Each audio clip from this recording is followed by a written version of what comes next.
What if I told you that forgiving your own self is not simply harder than forgiving others? It's harder because it's more important.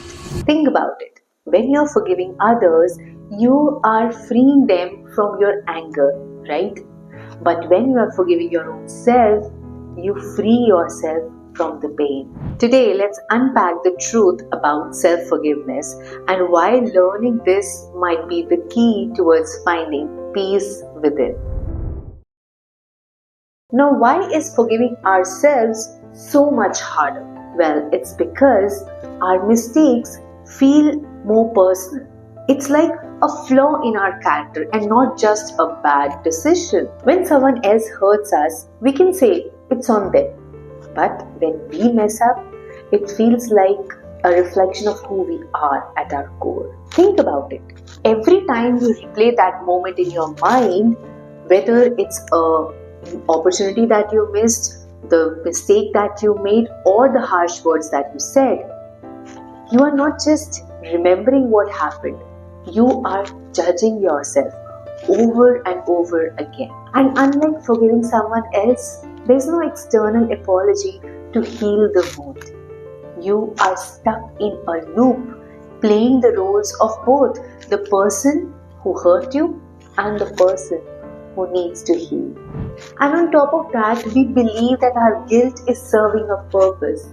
We want to hold on to that feeling because somehow that helps us to feel like we are making up for that thing, or it's proving that we are taking the responsibility. But the truth, carrying the guilt only weighs us down. It does not fix the past, and it definitely does not help us to move forward. And here's the tricky part. The society does not teach us how to forgive ourselves.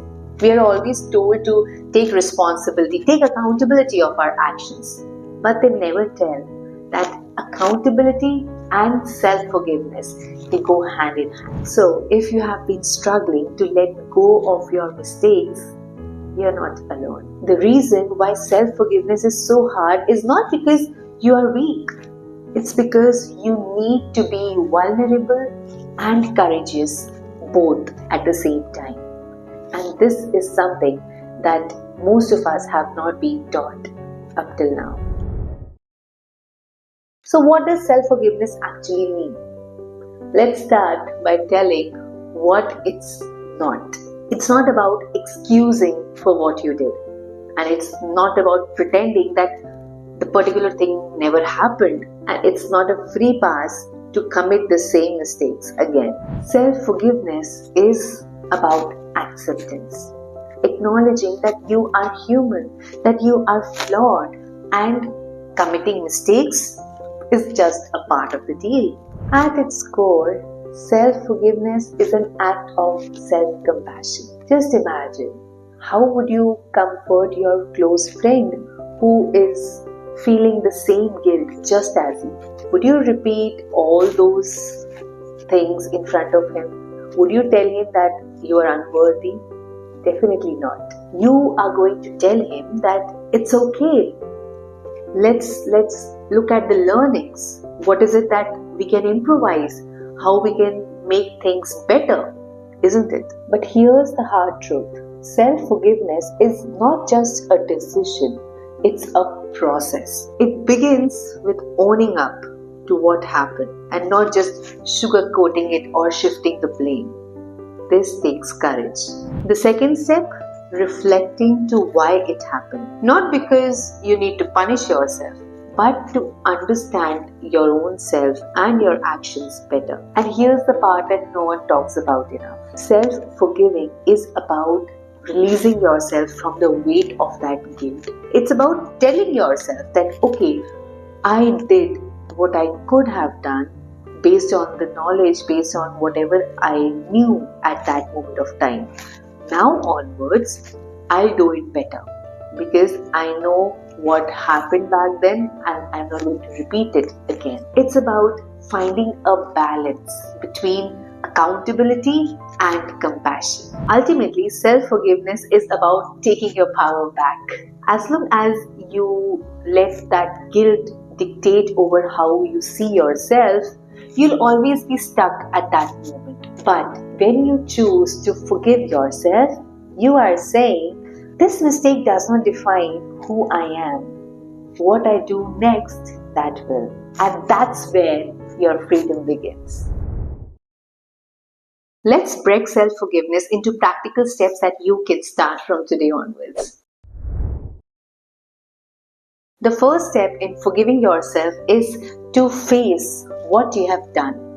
Don't sugarcoat it, don't make excuses, and don't blame yourself. Think about this. Can you clean a spill without acknowledging that it is there? No, you can't clean a spill without acknowledging that it is there, right? So acknowledge your mistake. Remember, in my last video, I told you how true self-love means confronting hard truths about yourself. And this is one of those moments. So here's a tip. Write it down.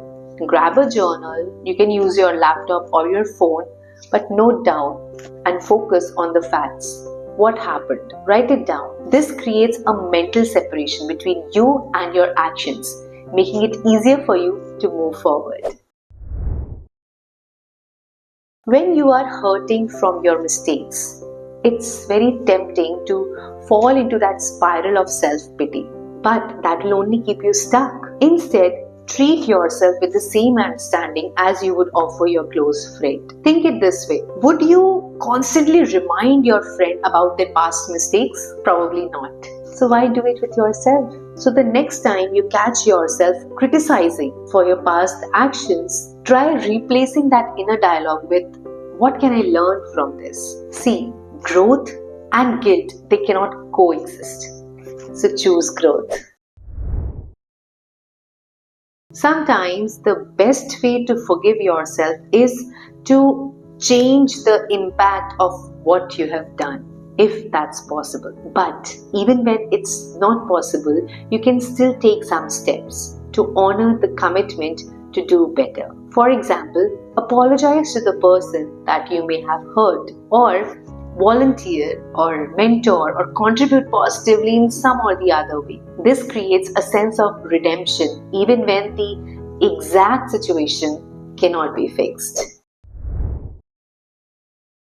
Here's where it gets tricky. You may not be easily forgiven by others, and that's okay. Forgiveness does not erase the past. It does not change what you have done, but it definitely lets you to put down the burden. Repeat this affirmation with me. I am human. I am flawed, and I am learning. Remind yourself that forgiveness does not mean that your slate is wiped clean. It means that you are no longer punishing yourself for what's already done. Remember the last video where we explored about self-love? True self-love means that you are holding yourself accountable and not letting yourself become a hostage to guilt. It's about saying, I can learn from this and I can love myself enough to move forward. I've put the link to that video in the description below. It dives deep into how setting boundaries with your inner critic can help you to transform the way you see yourself and take that self-forgiveness journey to the next level. And final step is gratitude. It may seem odd, but gratitude is the final piece of this self-forgiveness puzzle. Be grateful for the lessons that this mistake taught you. Each error shapes who you are and helps you to grow into someone better. Write down one thing that you have learned from this experience. It can be as simple as, I have learned to listen carefully to others. This shifts your focus from regret to growth. Forgiving yourself is one of the hardest things that you'll ever do, but it's also one of the most freeing. You are not your mistakes. You are the lessons learned. You are the person that you are becoming. Take it one step at a time. Start with one small act of self-kindness today and watch how it transforms the way you see yourself from tomorrow. If you found this video helpful, then let me know in the comments below What is that one thing that you are going to forgive yourself for? And don't forget to subscribe for more videos that help you to navigate through life's complexities and personal growth. Just a reminder, the link to the self-love video is in the description below. Make sure that you check that out if you're ready to go even more deeper in this journey. Remember, you are not your mistakes. You are so much more. See you next time.